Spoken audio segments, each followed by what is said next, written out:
আওয়ামী লীগ নেত্রী শেখ হাসিনা এবং সাবেক স্বরাষ্ট্রমন্ত্রী আসাদুজ্জামান কামাল, আমরা মনে করি ভারতের এখন বাড়তি দায়িত্ব রয়েছে তাদের ফেরত দেওয়ার জন্য। গণভোট আইন আমরা খুব দ্রুত করতে যাচ্ছি। আজকে আরেকটা ঐতিহাসিক রায় হয়েছে।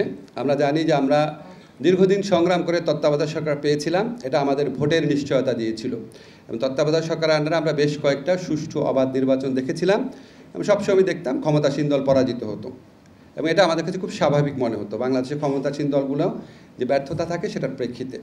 তো আমরা খুবই আনফর্চুনেটলি আমাদের একজন সাবেক প্রধান বিচারপতির নেতৃত্বে রায় দিয়ে এটাকে অবৈধ ঘোষণা করা হয় এবং তারপরে এটা সুযোগ নিয়ে তৎকালীন আওয়ামী লীগ সরকার পঞ্চদশ সংশোধনীর মাধ্যমে এটা বাতিল করে।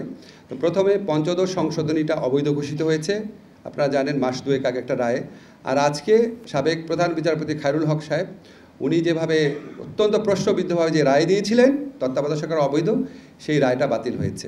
So right at this moment তত্ত্বাবধায়ক সরকার পুনরুজ্জীবিত হয়েছে আমরা বলতে পারি, কিন্তু এটা কার্যকর হবে আগামী সংসদ নির্বাচনের পরে, কারণ এখন সংসদ ভেঙে যাওয়ার পর তত্ত্বাবধায়ক সরকার হয়, এখন সংসদের অস্তিত্বই নাই এবং আমাদের উচ্চ আদালতের নির্দেশ মোতাবেক আগামীতে যে সংসদ গঠিত হবে সেই সংসদ যখন ভেঙে যাবে তার 15 দিনের মধ্যে তত্ত্বাবধায়ক সরকার গঠিত হবে।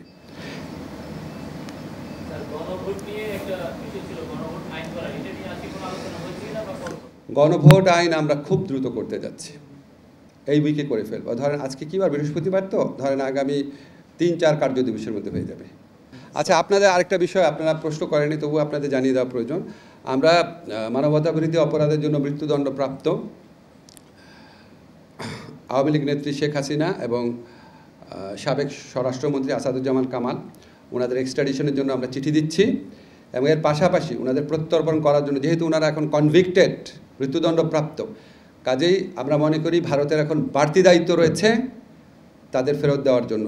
বাংলাদেশের মানুষের বিচারের আকাঙ্ক্ষা সেটা পূরণ করার জন্য এই দায়িত্ব পালনে ভারত যেন আমাদের সাথে এক্সট্রাডিশন চুক্তি অনুযায়ী তার অব্লিগেশন পালন করে, সেই জন্য সেটা স্মরণ করিয়ে দিয়ে ভারতকে আমরা চিঠি দিচ্ছি। একই সাথে সাথে এই কনভিক্টেড ব্যক্তিদের দেশে ফেরানোর জন্য আন্তর্জাতিক যে অপরাধ আদালত রয়েছে রোমে, সেখানে আমরা কোনো রকম অ্যাপ্রোচ করতে পারি নাকি সেটা বিচার বিবেচনা করার জন্য আমরা অচিরেই বসে সিদ্ধান্ত নিব।